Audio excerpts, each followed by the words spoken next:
నారా లోకేష్ గారు ఎక్కడికైనా పోయినప్పుడు మాట్లాడేటప్పుడు కూడా ఆయన స్థాయిని గుర్తుపెట్టుకొని మాట్లాడాలి. ఎందుకంటే ఆయన ఫెయిల్యూర్ పొలిటీషియన్ కాదు, మనిషే ఫెయిల్యూర్ అతను. ఈరోజు నగిరికి పోయి రోజా గారి గురించి మాట్లాడుతున్నారు, జగన్మోహన్ రెడ్డి గారి గురించి మాట్లాడుతున్నారు. ఒక విషయం చెప్తాం, మీరు కూడా ఆలోచన చేయండి. మేము పొలిటికల్ ఫీల్డ్లో ఉన్నాం, సినిమా ఫీల్డ్లోకి పోతాం, 3 అట్టర్ ఫ్లాప్ సినిమాలు తీస్తాం. 3 అట్టర్ ఫ్లాప్ సినిమాలు తీసిన తర్వాత వన్ ఫైన్ డే ఇట్లనే ప్రెస్ మీట్ పెడతాం. ప్రెస్ మీట్ పెట్టి ఎన్టీ రామారావుకి యాక్షన్ రాదు, నాగేశ్వరరావుకి యాక్టింగ్ రాదు, చిరంజీవికి యాక్టింగ్ రాదు అని చెప్పి నేను మాట్లాడినా అనుకో, రాష్ట్రంలో ఉండే ప్రజలందరూ కూడా ఏమెత్తి నవ్వుతారో నేను చెప్పకూడదు. వీడు తీసింది 3 సినిమాలు, 3 అట్టర్ ఫ్లాప్ సినిమాలు, వీడు అంత పెద్ద యాక్టర్ల గురించి మాట్లాడతాడా అని అంటారు. ఎవరైనా అంటారు, అది సహజమే. ఈరోజు రాష్ట్రంలో జగన్మోహన్ రెడ్డి గారి దగ్గర 151 మంది ఎమ్మెల్యేలు, 20-30 మంది ఎంపీలు, ఎమ్మెల్సీలు, 10,000 మంది సర్పంచులు, ఎంపీటీసీలు, జెడ్పీటీసీలు, మున్సిపల్ మేయర్లు, ఇంతమందికి పొలిటికల్గా లైఫ్ ఇచ్చినాడు, ఇంత పరిపాలన చేస్తున్నాడు, ఇన్ని సంక్షేమ పథకాలు ఇచ్చినాడు, ఇన్ని రిఫార్మ్స్ తీసుకొని వచ్చినాడు. పెద్ద పెద్ద కంపెనీ ఓనర్లో దేశవ్యాప్తంగా ఉండే ఎంతోమంది పొలిటికల్ లీడర్లో జగన్మోహన్ రెడ్డి గారి పరిపాలనను మెచ్చుకుంటుంటే, ఈరోజు మంగళగిరిలో గెలిచలేని ఒక పనికిమాలినోడు వచ్చి జగన్మోహన్ రెడ్డి గారి పరిపాలన గురించి, ఆయన రాజకీయం గురించి సర్టిఫికేట్ ఇచ్చేంత మొగడా?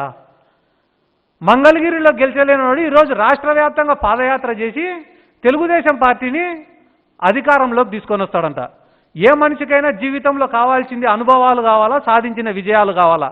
ఈరోజు నగిరి కాన్స్టిట్యున్సీలోకి పోతే రోజా గారు 20 ఏళ్ళు 30 ఏళ్ళు సినిమా ఇండస్ట్రీలో నెంబర్ 1 ఆర్టిస్ట్గా పనిచేసినారు. ఆ తర్వాత వెండితెరకు మన బుల్లితెరకు వస్తే కానీ టెలివిజన్ షోస్లో రాణించినారు. పొలిటికల్గా 2 సార్లు ఓడిపోయినప్పటికీ మళ్ళీ 2 సార్లు కంటెస్ట్ చేసి ఎమ్మెల్యేగా గెలిచినారు.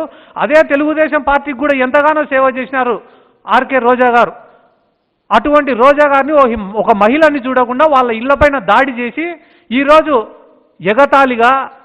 ఎగతాళిగా సర్కాస్టిక్గా మాట్లాడి నాకు ఇంత జ్ఞానం ఉంది అంత జ్ఞానం ఉందని చూపించుకుంటున్నావేమో నారా లోకేష్ గారు. నువ్వు మాట్లాడేది చాలా ఎబ్బెట్టుగా,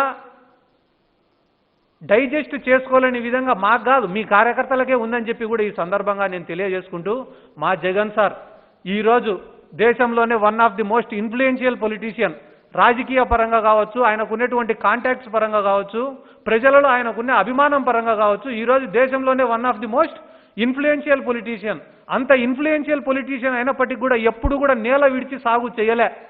నిరంతరం నిత్యం రివ్యూ మీటింగులు పెట్టడము, పోలీసులతో మాట్లాడడమో, మీడియా వాళ్ళతోటి మాట్లాడడమో, రాజకీయ నాయకులతో మాట్లాడడమో, మనం కరెక్ట్ ఉన్నామా తప్పు ఉన్నామా, ఒకవేళ మన తప్పులు ఉంటే కానీ వాటిని ఏ రకంగా సరిదిద్దుకోవాలా, ప్రతి గ్రామ పంచాయతీకి 20 లక్షల రూపాయలు ఇవ్వాలా డెవలప్మెంట్ కోసం, మనో సంక్షేమ పథకాలు అమలు చేయడమో, నిరంతరం నిత్యం ఆయన మార్చుకుంటూ అప్డేట్ అవుతూ ఏం చేస్తే ప్రజలకు మంచి జరుగుతుందని చెప్పి మా జగన్మోహన్ రెడ్డి గారు ఆలోచిస్తుంటే, అంత ఇన్ఫ్లుయెన్షియల్ పొలిటీషియన్ అయినప్పటికీ కూడా మా సార్ అట్లా ఆలోచన చేస్తుంటే, ఓ పక్కన నెత్తి మీద రూపాయి పెడితే పావులాగు చెల్లని నారా లోకేష్ మాత్రం మా బ్లడ్ వేరు మా బ్రీడ్ వేరు అంటున్నాడు.